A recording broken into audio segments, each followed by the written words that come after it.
So, temperature is very hot. Yeah, it's hot, but not that much. It will be hotter in the coming days. So, sometimes it's cloudy, sometimes it's rainy. But how can we judge whether it's hot and that too a cold also? It is in between hot and cold. It's very confusing, is not it? Yes, it's fuzzy, it's vague, it's not fixed. So, Jai Hind everyone. I am Kajal Kaushal, Assistant Professor of IT Department, Ajay Kumar Garg Engineering College. And today I am here with my video lecture on fuzzy logic. This is used for the data analytics method. So, fuzzy, as I told you, it's not clear at all. Not true, not neither it's true nor it's false. Neither is yes nor it's no. It's somewhere in between these two. So, whenever we encounter the situation where we need some intermediary values in between the yes or no, in between the true or false, in between 1 and 0, then we take help of the fuzzy logic. That means it determines the uncertainties lying in any of the situation, be it weather, be it stock market review, be it any result analysis, whatever. Wherever we feel comfortable, we can use this. Let's say if I want to change the speed of the fan, but I'm not sure whether it's it is hotter or it's colder, it's hot or cold, then how am I going to devise a program that will judge for me? Which particular speed will it choose for me? Which particular temperature is it going to choose for me? The air condition, how it works, the washing machine, how it works, the fan, automatic fan, how it's going to be works, it's all the fudgy. The inference is going to be fudgy. So we need some methodology to come to the conclusion that what will be the actual value in between the true and false, in between the 1 and 0. So fuzzy logic is a form of many valued logic. It may be any real number, but the thing is that it's between 0 and 1. So instead, we can say something is lying in the value 0.6 for, let's say, hot, and 0.4 for, let's say, cold. So both the things are there. It is having some of the functionalities of hot and some of the functionalities of cold. This is the fuzzy thing. That means its value lies between 0 and 1 for sure. The probability is in between these two. The uncertainty is here. So we need to use this particular uncertain information and come to the conclusion so that it helps us in a better decision making to devise any of the project, any of the program. Okay, so it has got a wide range of applications, as I already discussed. It's the image processing, the NLPs, the medical diagnosis, and the artificial intelligence. The value that we get in between 0 and 1, that particular value is called as the membership function. Why it is membership function? It is the membership function because it's the member of two entities at the same time. One with a high probability and another one with a comparatively lower probability. So that means it's the member of both the parts. Okay. To implement the fuzzy logic, we need certain rules. Those rules are called as the fuzzy rules. Like what will happen if this particular event is performed, or what will happen if that particular event has occurred, whether I'm going to play the tennis or not.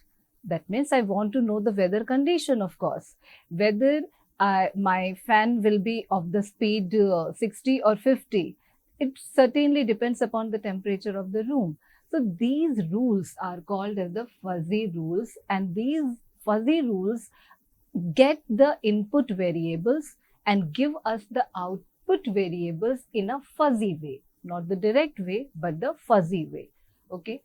and the output that we get is a fuzzy set. That means it is having the degrees of both the families, both the events for each possible output value. So, over and all, we can say that fuzzy logic is a mathematical method for representing the vagueness that I already discussed, that I told you that it's representing the vagueness that's somewhat uncertain, that the probability and uncertainty in the decision making. When we want to come to a conclusion, when we want to decide something, it allows some partial truth, the truth that is not completely true, but it is somewhere in between. So it has got a wide range of applications. Basically, we can say that it's used for to represent the vagueness, number one, and uncertainty, number two, and that too in decision making. And it is based on the concept of membership function. Membership function, that means which particular category does it belongs to. Okay. Likewise, a very simple example. Is it cold? We can say of course it's cold, that means 1, or it's not cold, that means it 0. So this is the Boolean logic, or we can say this is the crisp set. Crisp set. But if I ask again and get the answer in this way, it's very much cold. 0.9 uncertainty or probability. It's little bit cold. 0.25. It's very less cold. That is 0.1. So now our crisp set is converted to the fuzzy set, and we say that it's not the Boolean logic now. The logic has turned to the fuzzy one. It's the fuzzy logic now. And the fuzzy logic has, the architecture of fuzzy logic has 4 parts. First, we make certain rules. Then, depending upon the rules that are imposed, if process of fuzzification is being done, by which we come to the conclusion as what should be the output of that particular event or that particular rule. Then we, after the fuzzification, we give these values to our engine. That engine is called as the inference engine, and this inference engine interprets the result, the output variables, the fuzzy logic variables, and now in return it again defuzzifies and again gives us a crisp set, a crisp value. But now this crisp value is not the earlier one, not the 1, 0. It will be somewhere in between that particular value. So once a fuzzification of the input variable is done and we get certain output variable, again after the defuzzification we get another set of the crisp set, which will give us the complete correct value, which is the vague value. Now, the very first is the rule base. The rule base is having the if-then conditions, and it's already provided by the experts. The experts who are the experts here? The experts here are the persons who are involved in that particular project, who know the whereabouts of the project, who know the details, insights of the project, and know what to get the output in a certain way. So they make certain rules imposing the if-then conditions and then govern the decision-making system on the basis of the linguistic information. It's linguistic information, it's totally literary. That means it's quite understandable in a normal human form. Okay. In fuzzy theory, various effective methods are also being imposed, and most of these developments reduce the number of the fuzzy rules. Earlier, it was having multiple conditions, like condition, if suppose we need 10 conditions, then we were writing 10 particular conditions, but the developments are going on, and by recent time, the let's say the 10 rules are now simplified to say almost 3. The 10 rules are now minimized to 3 rules by the help of these effective methods. So the number of fuzzy rules are being minimized. For that, we use the fuzzy decision tree to minimize the fuzzy logic rule. Next is the fuzzification. It is used to convert the crisp numbers into the fuzzy sets, like the numbers that are let's say the temperature is 25, 30 and 40, then we can get a number, for example 28, we can get the number 32. That was not initially there because we were having the values as 25, 30 and 35, but after the fuzzification we got the other values in terms of the which of course lie in between 0 and 1. So these crisp inputs are basically the inputs measured by the sensors and passed into the control system. This sensor, this is what we are going to produce. This is what we are going to construct, develop after imposing this particular fuzzification rule. We are going to impose these rules in our sensors. That means our motive was to make this particular project that can get the values in terms of crisp number, convert it into certain fuzzy value, and then this fuzzy value is given to the sensor so that we can get the, suppose temperature is 25, 30 and 35, but I want a temperature somewhere in between this. For this, our sensor needs to come to this point, and this sensor will work only when this crisp number is converted to the fuzzy set.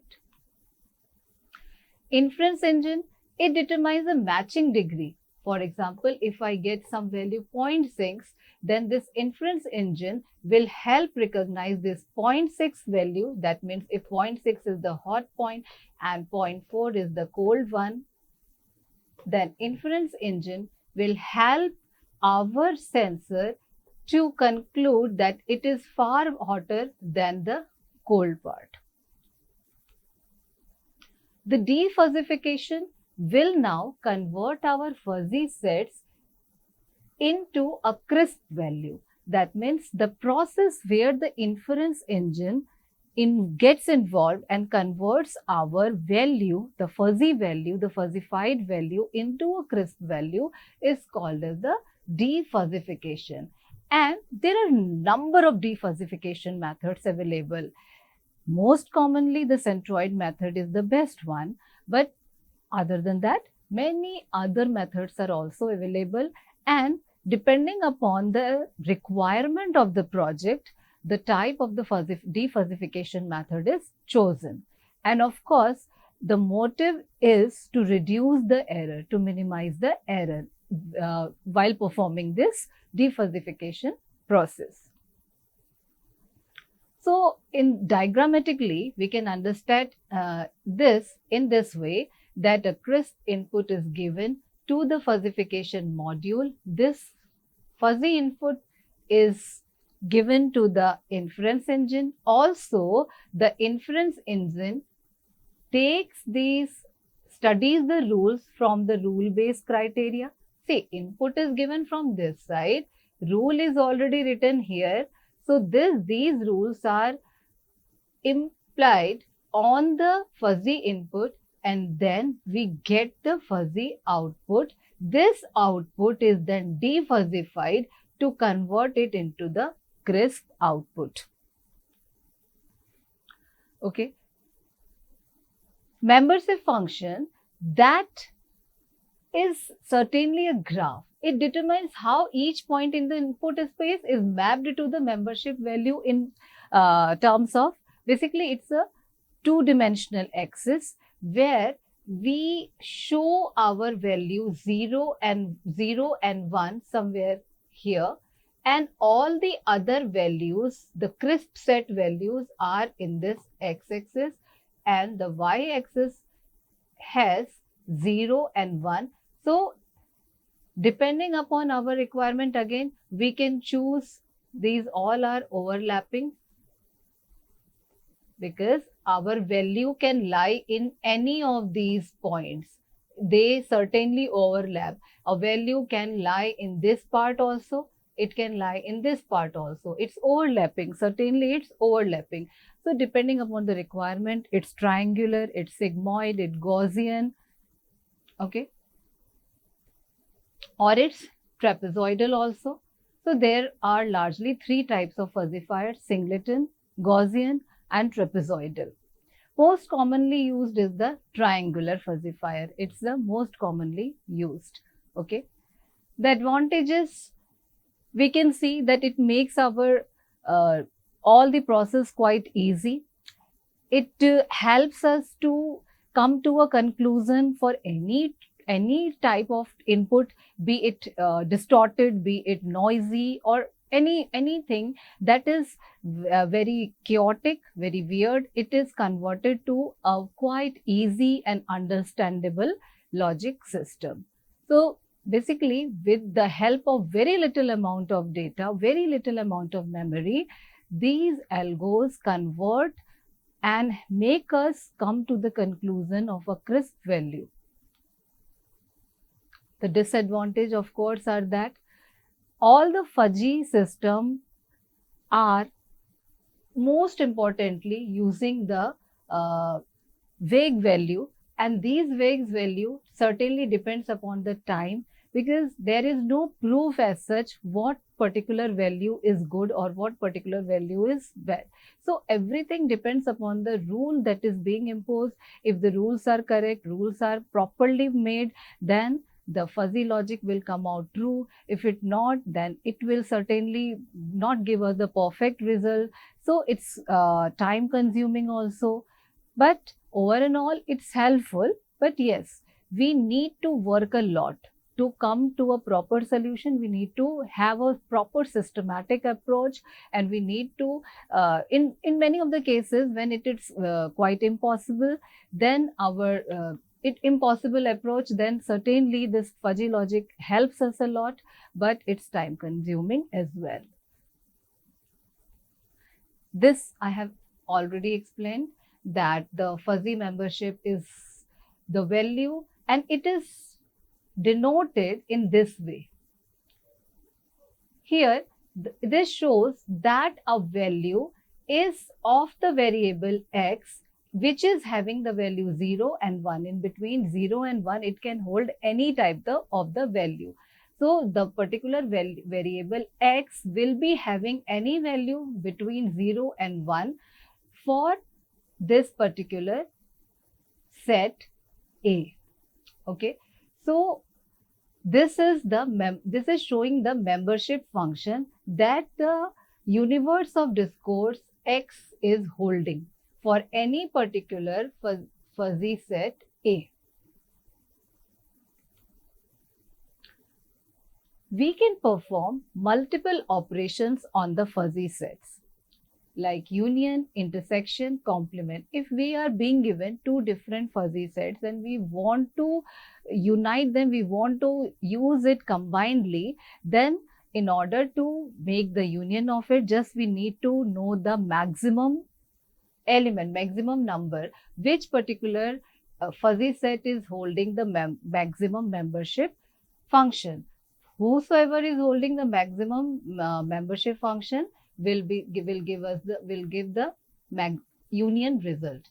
The intersection result is given by the minimum membership function value. And to know the complement, we just negate it by the formula 1 minus whatever value that we want to negate.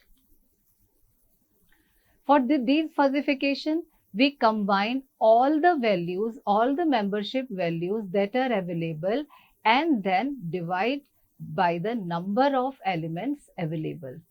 So that means for the defuzzification, we are having centroid method, mean of the maximum, smallest, largest, and various other, but mainly this particular centroid method is being used. For example, if we are being given the speed values as 40, 60 and 80. These are the crisp values. Okay.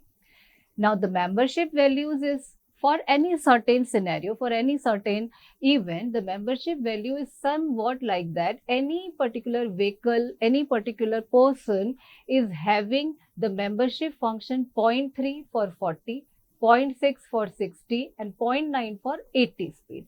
That means every particular vehicle, every particular speed is having some or the other membership value. It may be bigger, it may be lesser, but it will be there. It will be certainly there. As I said, it will be between 0 to 1. So every event must be there. So it's overlapping, basically it's overlapping, but just we need to know the participation amount, how much participation it's giving in this particular speed value. So using the centroid method, that's quite easy. Just we calculate it in this way. The speed value and its membership function are multiplied.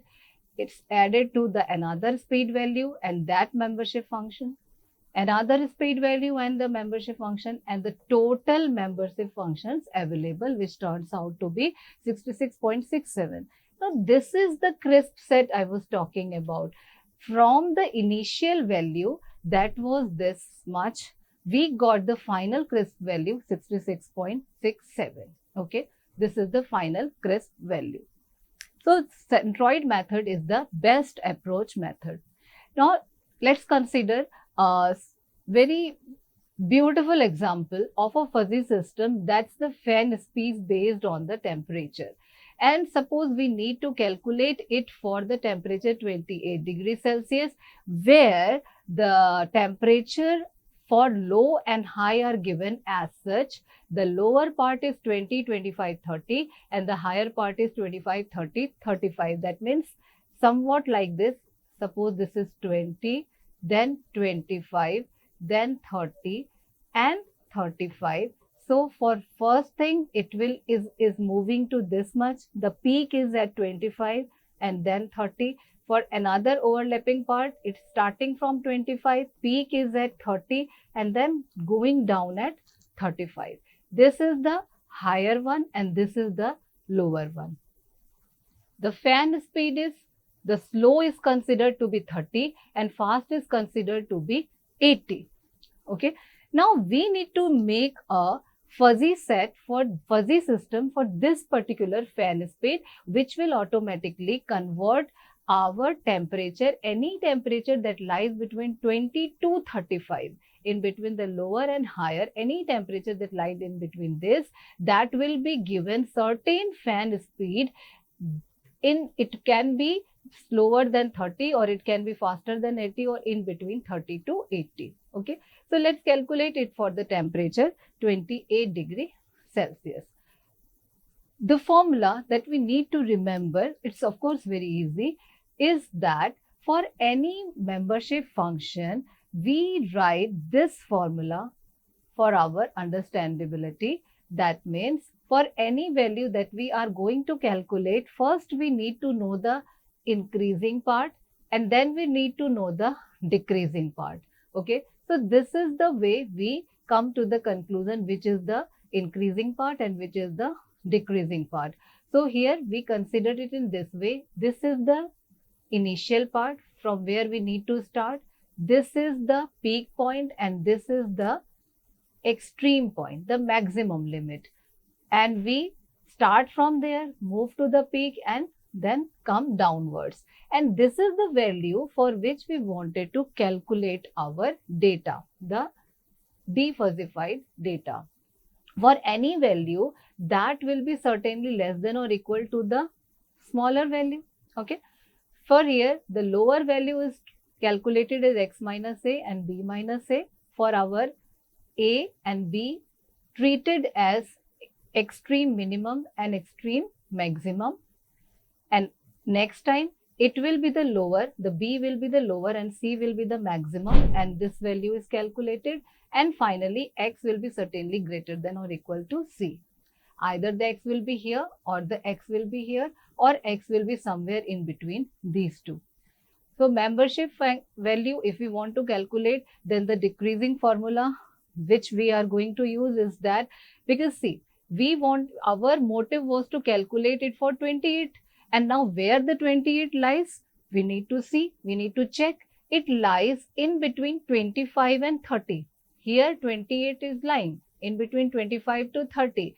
That means we are lowering down. In this triangular pattern, we are lowering down. For the lowering down, we need to calculate it through this formula. Okay, lowering down value. That means C minus X, C minus B, this one. And when we calculate this, we get the decreasing formula as 0.4. Now we need to know the increasing one also. When we see this thing, 25, 30 and 35. Here 28 lies here. Again 25 is, this was A, this was B and this is C. 28 is lying in this portion. That means the increasing path. So now our formula will be used for the increasing value, and for that we get the value 0.6. So that means our rule 1 fires with the strength 0.4. That means for the decreasing part, and rule 2 fires 0.6 for the increasing part. Okay. Again, when it is defuzzified, we get the crisp value as 60. So we can say in the lowering part, we get the value 0.4. In the higher part, we get the value 0.6, and the crisp value is 60. That means automatically for 28 degrees Celsius, the speed will turn out to be 60. This is what our motive was. We wanted to know the temperature that was not in our list. So in this way, we calculated that the speed with our project will be 60. So in this way, this is the graph which shows the numerical, how this particular triangle has converted, and this dashed dotted line is the 28 degree, is for the 28 degrees Celsius. That means the value that we have calculated. Okay. There are many other things also for which we can calculate. The linguistic variables are these. These are the values and these are the actions.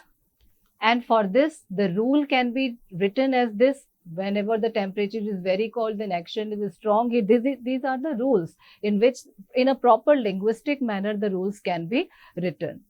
Membership function I have already explained, and in this way, our rules can be converted to the graphical way. And for that, the membership function formula that we discussed in the previous slides is used. And the triangular membership function help us to convert it into a fuzzifier, a very beautiful fuzzifier that helps us to calculate the values. So this was, in this way, I have discussed the overall conversion of the crisp set into a fuzzified value, which is again converted to a defuzzified crisp value that gives us the actual answer. I hope it was quite understandable to you, and it could help you in understanding the fuzzy logic, which is very beautiful and very explanatory, very understandable. Thank you so much.